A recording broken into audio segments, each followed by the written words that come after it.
And go. That's circle, get out.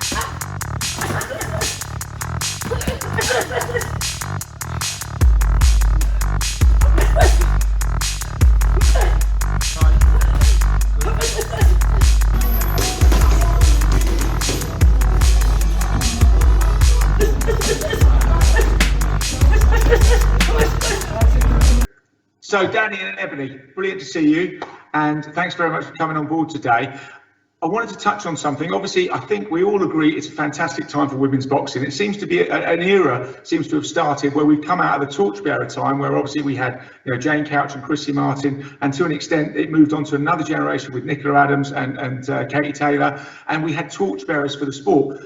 But I think in the last few weeks, something momentous to my mind seems to have happened in women's boxing, which means that we've moved out of the torchbearer era and we're into a much broader depth of talent. Where we can talk about a whole range of women's boxing, and it's not just the current field. We can talk about what's coming through with Team GB. The amateur scene is very much alive and looking absolutely fantastic. So a great time for women's boxing. But I think there's an aspect of women's boxing that Danny has brought up that we're here to discuss, really. And that is specifically, Danny, you were talking about the upcoming fight between, mooted fight that Ebony is sort of cajoling for with Shannon Courtney. And you felt that there was too much emphasis within this fight on the fact that they are two good-looking girls. And, you kind of objected to that and said, look, this is going down the wrong route. This is not something that we should be pushing to advance women's boxing. I kind of don't agree with the fact that they're in a way selling themselves on that basis. Can you just enlighten us, Danny, a bit more about what your objection to the sort of formulation of this potential fight was? Yeah, sure. It's nothing against the people involved, and I don't think Shannon did much of this anyway. No disrespect to Ebony, but I think it was pretty one-sided on that score. I don't think it advances the cause of women's boxing as a whole to sell a fight or a set of fights predominantly on sexuality. I think women's boxing has fought for such a long time to achieve respect on the basis of athletic ability, and eventually they want to achieve parity with the men's game. Now that's going to take a lot of factors, probably far more than we've got time to discuss today, but I don't think predominantly selling a fight based on how good looking the participants are and appealing to that kind of lowest common denominator fan base. And I think even Ebony would have to admit a vast amount of her fans on social media, they're there because they think she's attractive more so than they follow her boxing career. I'd wonder how many of them have actually seen her fight, for one example. And I just don't think I think it does a disservice to a lot of the other women out there who are trying to be recognised purely for their ability. And the ones coming through from the amateurs, you very rarely see this with the kind of new breed of females. You mentioned people earlier, or maybe Peter did, like Christy Martin and people like that. And in the early days, Mia St. John's a great example of someone who really pushed the sexual envelope, if you like, to help further her career. And I don't have anything against the individuals that do this. I think male, female, whatever gender you are, do whatever you can to build your profile and further your career. It's a tough enough career anyway in boxing. Do what you have to do.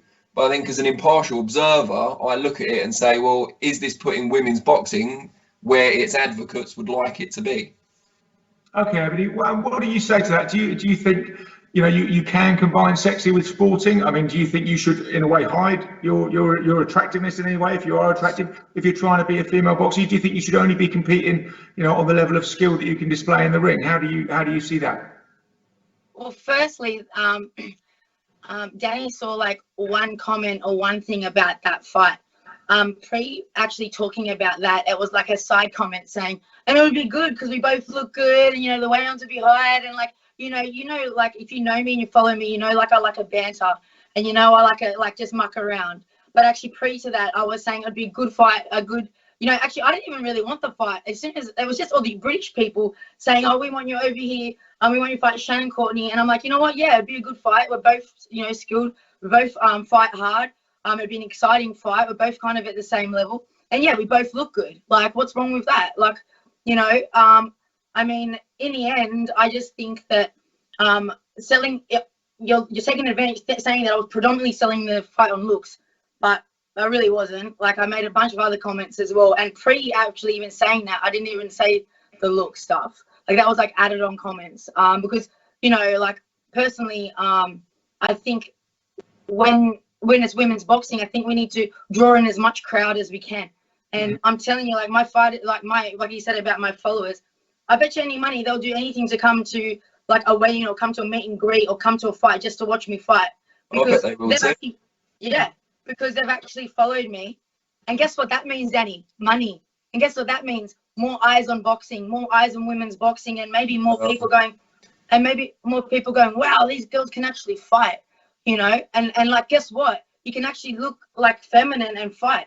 You know, you're talking about Christy Martin, you're talking about, you know, Jane Couch, and then you went on to talk about the next generation of Nicola Adams and Katie Taylor, who, no offense to those girls, but they aren't very extremely feminine. They're not, you know, like, you know, like as in they're not like, you know, like that kind of, they don't play it up, and they don't, and that's cool, and they don't have to do that. But I mean, as it's gone on, you know, as you go from those days to like now, it's getting more and more, because guess what? There's UFC fighters that are pretty, and they use their looks, and they have no problem being sexy. And so people are starting to see, hey, guess what? Like young girls will be like, oh, you know what? Boxing or MMA or martial arts isn't just for tomboys. It isn't just for girls that look masculine. There's actually, you know, I can be pretty and I can fight. You know, the amount of times that I hear, oh, you're too pretty to fight.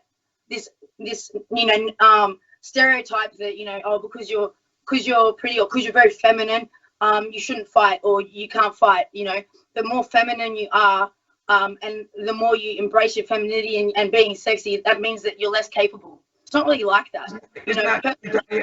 Aren't you kind of penalising Ebanie for being attractive here? When I mean, I did a quick search earlier on UFC fighters, female UFC fighters. I didn't search attractive UFC fighters. I just searched UFC fighters, and it came up with attractive UFC fighters of 2020. And these girls are exploiting their looks, and why shouldn't they? Because really, you know, boxing has always been called show business with blood, so you've got to use every avenue you can to get people to watch the fights. And I know your favourite fighter, for example, you know, Nazim Hamed, he was very iconoclastic, he's had a lot of very controversial things. He drew people in to watching him box, whether they wanted to see him win or whether they wanted to see him lose. They ended up watching him, and when they watched him, they saw the incredible skill level, and that maybe made them fall more in love with that side of it. So shouldn't Ebanie at this early stage of her career be using every advantage she can to capitalise on what she needs to progress her career, which is people watching her fight? Yeah, and that's the point, and that's what I'm getting across. Because I'm sure that question was for me. Can I just get Danny's response to that? I was kind of putting your point across. Danny, how do you feel about that? Yeah, I agree with you, John. I said at the very start of my argument, I have no problem with Ebanie doing what she has to do to further her career. I mean, it's interesting that she said some of these other girls who aren't particularly feminine don't have to use their looks. And that's a very important point. When you're at an established stage of your career, when you've had a great amateur career behind you, your achievements speak for themselves. And there's less need to use other factors to heighten your profile. I agree with that.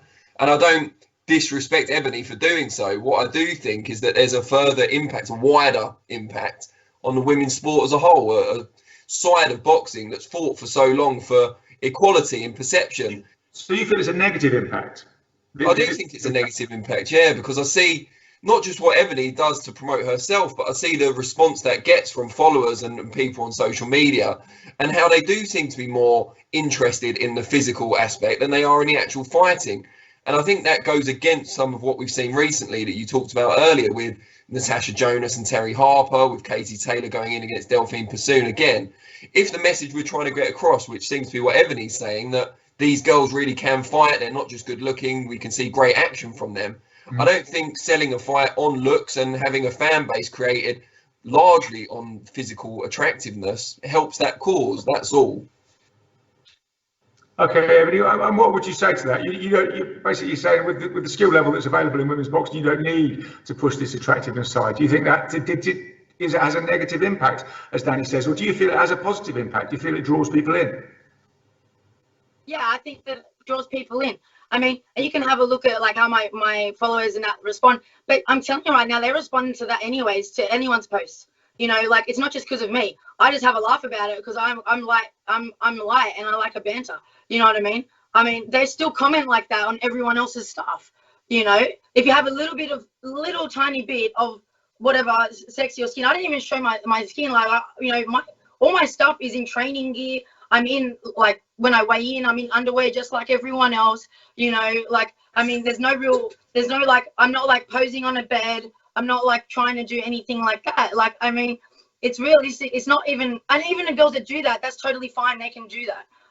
But no, I don't think so. I don't think it's bad. I think it's, I don't think it really matters. I think that it's just showing that, you know, that it can be accepted. Like, why shouldn't it be accepted? Why should it be so bad? And why do you need to judge and push this narrative that because we're feminine, because we embrace our femininity, because we want to be sexy and also box and be athletes as well as being sexy, why is it so bad? And why do you have to push a narrative that we shouldn't get respect for it? And that means that we should be disrespected, or that you're disrespecting me because of it, or in whatever sense. And you go and talk to your friends and go, oh, look at this Ebanie, you know, pushing them, you know, it's so bad for the sport and blah, blah, blah. No, that's because you're pushing that narrative. Maybe if you're more open-minded like other people, and you're like open-minded, you know what, hey, it's not a bad thing. Let her use the things. Guess what? Ryan Garcia does it. Joshua, you know, Anthony Joshua does it. He's got a lot of women that follow him. You know, a lot of women that follow him. You're just going to need to go on his Instagram and check out his photos, and it's pretty much 80% women putting like little squirt marks and like hot fire marks on all these photos. You know what I mean? You probably don't look at it because, you know, hasn't people watching my page and reading my comments. I don't know. But, you know, honestly, though, like, I mean... Honestly, I can't get away from your feeds. Like, I don't follow you, and you're on my feed constantly because of people liking and retweeting your comments. Yeah, they like it. Just to interject there, Danny, can I just put that point that Ebanie's making there? Hasn't this always been part of boxing? You know, boxers tend to be young, fit people, which therefore tends to be attractive. And people that are attractive tend to exploit this. I mean, you know, go back to Billy Walker competing with Beatlemania in the 50s. Yeah, the original blonde bomber. It was so pretty. And talking about Anthony Joshua now putting all those Instagram posts up, you know, and he's greased up and all this sort of stuff. And isn't that just an... Is he greased up though? Is he? Or is he just sweating from work? He puts water all over him. He's under the waterfall looking all like... Imagine if I stood under a waterfall with no top on and water all over me. But I don't think I want to be imagining that at 20 past 9 on the UK morning. He's exploiting. Sorry, That's always part of the male game, the boxing game as well, Danny. And now the women are in there. Can they not do that as well? Well, there's two issues there. One, it's very, very rare in the men's game that you see that. Ryan Garcia is a bit of an outlier where that goes, and he can certainly fight. He's on the fringes of world class now. He's not a 4-0 novice doing this. And with Anthony Joshua, he's well established as an Olympic gold medalist and unified world champion before a lot of females are now, and probably not just females, probably male fans as well, are jumping on the bandwagon who admire his physique. But the flip side of that is that male boxing doesn't have the same stigma attached to it as female boxing. They don't have this long fight for acceptance. They don't have this history of being disregarded and put down in comparison to the male sport. You know, it shouldn't be me here as a man taking the kind of feminist viewpoint on this. I find that hilarious. I mean, you know, women's boxing for ages has been disrespected for the fact that, oh, you still see it now on our YouTube videos, some of the comments, oh, I don't watch women's boxing, it's not as good as the men. Similar to how we have women's football or soccer over here. You know, you get a lot of those disparaging comparative remarks, which I don't particularly appreciate. But there's certainly a lack of depth in female boxing compared to the men. I agree with that. But at the very top level, I think the skill levels are comparable. But the problem is, when you have people out there who only focus on the sexuality side of things, I think that further serves to diminish what the women are achieving. I do think that's a disservice to the people that, even like Ebanie, who train really hard and work really hard and want to be known for their athletic ability. I don't think it does them any favours. It does me favours because I put bums on seats and I get paid more money because people want to come and watch. And you know what? Like, I mean, I've already got such a huge fan base in the UK, and I'm only 4-0, and I haven't fought since February. And guess what? Because I haven't had fights, I can't put my fights on. I can't put my highlights on. I'm not going to put up my sparring videos. I'm not going to put up my full fight videos for people to watch. I need to have fights. I'm only 4-0. You know what I mean? The less advantage I give my opponents, the better, realistically. So I'm not going to do that. So what I'm going to do is continue to build my brand, build my name, and build the fact that I believe in being who you are and embracing what you have and not giving a fuck if people judge you. And if people want to disrespect me or people want to lower their respect for me because I am the way I am, because I look the way I look, then that's their problem, not my problem. Because I know I'm so confident in my skills that when I get in that ring that I'm going to impress people. You know what I mean? And I don't have... No one's disrespecting you just because of how you look. It's that whole hate me because I'm pretty thing. It's rubbish. You know, no one's disrespecting Not really you because rubbish. you're. Well, no one Describing- disrespects you just because you look a certain way. You're not, sorry, Danny. Sorry, I don't want to argue, but you're not a pretty woman. So you wouldn't know what it feels like to be hated. I'm not a pretty man you're not. either. So you But wouldn't, Stop you with it. wouldn't know what it feels like to have people jealous of you. That's a brilliant summation of your argument there, that you just encapsulated really what we've been talking about, and you put your point across very well. So Danny, I think we should probably just wrap it up here, because I think we've kind of gone over the ground of the main points. And Ebanie, I think that was a brilliant summation and a brilliant riposte to Danny that you just finished off there. And Danny, I'll just give you the last word, because I think Ebanie came back very well there. Just quickly, can you just summarise your argument? I know you have done over the course of this interview, but just in sort of 20 seconds, what you would like to see rowed back in women's boxing, or how you would like to see it pushed forward, how you would put it in your objection to maybe what Ebanie has just said. Sure. I think the only way we ever achieve true equality between the genders in boxing is that they're judged by the same criteria. And I think men's boxing is very rarely, if at all, judged based on the sexuality or how good looking the performers are. When you look at a big fight with Anthony Joshua and Klitschko, or Joshua and Park, or whoever it might be, you're talking predominantly about the athletic ability, the excitement of the fight, all the stuff that we're used to seeing in boxing. And I want to see the same for female boxing, as something that it's not even commented on. It's just accepted, just like the men's boxing is.